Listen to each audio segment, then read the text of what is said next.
Iran America के बीच अब जंग जो है वो बढ़ती जा रही है। अमेरिका ने ईरान के युद्धपोत आइरिस डेना पर पनडुब्बी से अटैक किया है। यह हमला इतना घातक था कि कुछ ही मिनटों में पूरा ईरानी युद्धपोत जल उठा। अमेरिकी रक्षा मंत्री पीट हेग्सेथ ने बताया कि हिंद महासागर में ईरानी युद्धपोत को उनकी नेवी ने डुबोया है। बुधवार सुबह डूबे इस जहाज के बारे में बताते हुए हेग्सेथ ने बताया कि हमने अपनी पनडुब्बी से हमला करते हुए इस वॉरशिप को समुद्र में ही दफन कर दिया। इससे पहले श्रीलंकाई नेवी ने बताया था कि ईरान का आईआरआईएस डेना हिंद महासागर में डूबा है, जिसमें कुछ लोगों को उसने बचाया है। जहाज में सवार लोगों में से 80 लोगों की मौत की पुष्टि हो गई है। अमेरिका ने बाकायदा इसका वीडियो भी जारी करके बताया कि हमला कितना घातक था। अमेरिकी रक्षा मंत्री पीट हेग्सेथ और एयरफोर्स चीफ ने पनडुब्बी से टॉर्पीडो अटैक करते हुए इस ईरानी वॉरशिप को डुबोने की जानकारी दी है। समुद्र में दूसरे विश्व युद्ध के बाद यानी करीब 80 साल के बाद अमेरिका का यह पहला इस तरह का अटैक किया है। दूसरे विश्व युद्ध के बाद किसी भी सरफेस वॉरशिप पर अमेरिकी सबमरीन का यह पहला अटैक है। वहीं साल 1982 में फॉकलैंड्स वॉर के दौरान चर्चिल क्लास एचएमएस कॉनकर के Argentina navy cruiser ARA General Belgrano को डुबोने के बाद पूरी दुनिया में यह इस तरह का पहला एक्शन है। इससे समझा जा सकता है कि ये कितनी बड़ी जो है घटना इस युद्ध के दौरान घटी है। प्रेस ब्रीफिंग के दौरान पीटर हेग्सेथ ने joint chiefs of staff US air force के चेयरमैन जनरल डैन केन के साथ बताया कि हमला एक फास्ट अटैक सबमरीन ने किया है। इसमें एक MK-48 टॉर्पीडो का इस्तेमाल किया गया है। समुद्री जहाज को तबाह करने के लिए पनडुब्बी से टॉर्पीडो को दागा गया। ईरान के मौज क्लास फ्रिगेट अलवंद क्लास से बने हैं। ये ईरान के सबसे मॉडर्न और काबिल सरफेस कॉम्बैट में से एक है।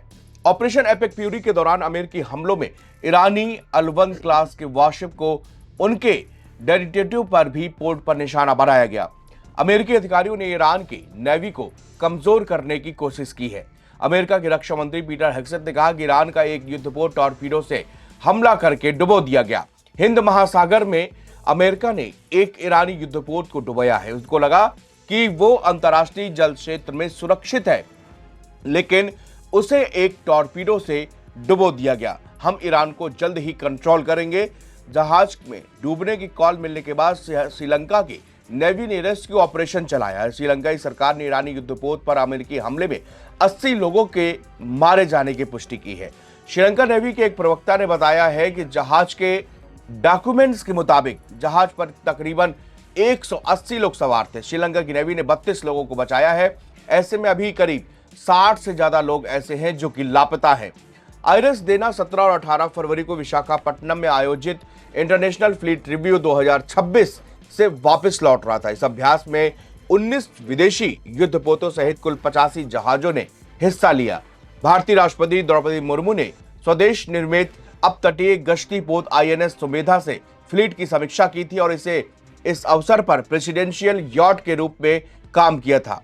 यह आयोजन भारतीय नौसेना के मेगा द्विवार्षिक अभ्यास मिलन और हिंद महासागर नौसेना संगोष्ठी से जुड़ा हुआ था। ईरानी युद्धपोत आइरिस डेना 2021 में ईरान के स्वदेश निर्मित मॉस class multi role guided missile frigate के हिस्से के रूप में कमीशन किया गया। ईरान इसे विध्वंसक कहता है, हालांकि अंतर्राष्ट्रीय स्तर पर इसे लाइट फ्रिगेट माना जाता है।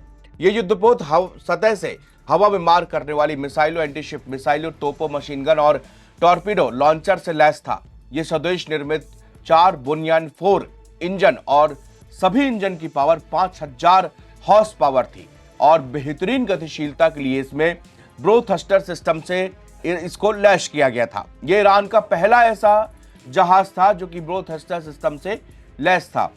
2023 में इसने आइरिस मकरान, एक ऑयल टैंकर जिसे सपोर्ट शिप में बदला गया, इसके साथ साथ दुनिया का 360 डिग्री का चक्कर लगाया था। फरवरी 2023 में ही अमेरिकी ट्रेजरी विभाग ने इन दोनों जहाजों पर पूरी तरह से प्रतिबंध लगा दिया था। सवाल उठता है कि अमेरिका ने इस तरह की कार्रवाई क्यों की और कैसे कर पाई। तो सबसे बड़ी बात है कि इस पूरे ऑपरेशन में ईरान के इस जहाज के जितने भी रडार सिस्टम थे वो पूरी तरह से फेल हो गए और इस ऑपरेशन को जो पनडुब्बी से टॉर्पीडो अटैक से किया गया, जो कि समंदर से नीचे करने के नीचे मार करने की क्षमता है। इसमें ईरानी युद्धपोत और नौसैनिकों को 1 मिनट का भी समय नहीं मिल पाया जिससे वो इस हमले से बच पाते। हालांकि तकरीबन सुबह 5 बजे 5-5:30 बजे के बीच में एक इमरजेंसी कॉल ईरानी युद्धपोत से दी गई थी, जिसके अलर्ट दिया गया था। और बताया जा रहा है कि जिस वक्त यह अटैक हुआ उसमें ज़्यादातर जो नौसैनिक थे या तो वो सोए हुए थे या तो अपनी शिफ्ट बदलने के कारण रोटेशन में थे। और उसी समय अमेरिका ने सबसे घातक हमला किया और इसका बाकायदे वीडियो सोशल मीडिया और दुनिया के सामने रखा है। राष्ट्रपति डोनाल्ड ट्रंप ने कहा है कि बहुत जल्द हम ईरान पर कब्जा करने वाले हैं, हम ईरान को कंट्रोल करेंगे।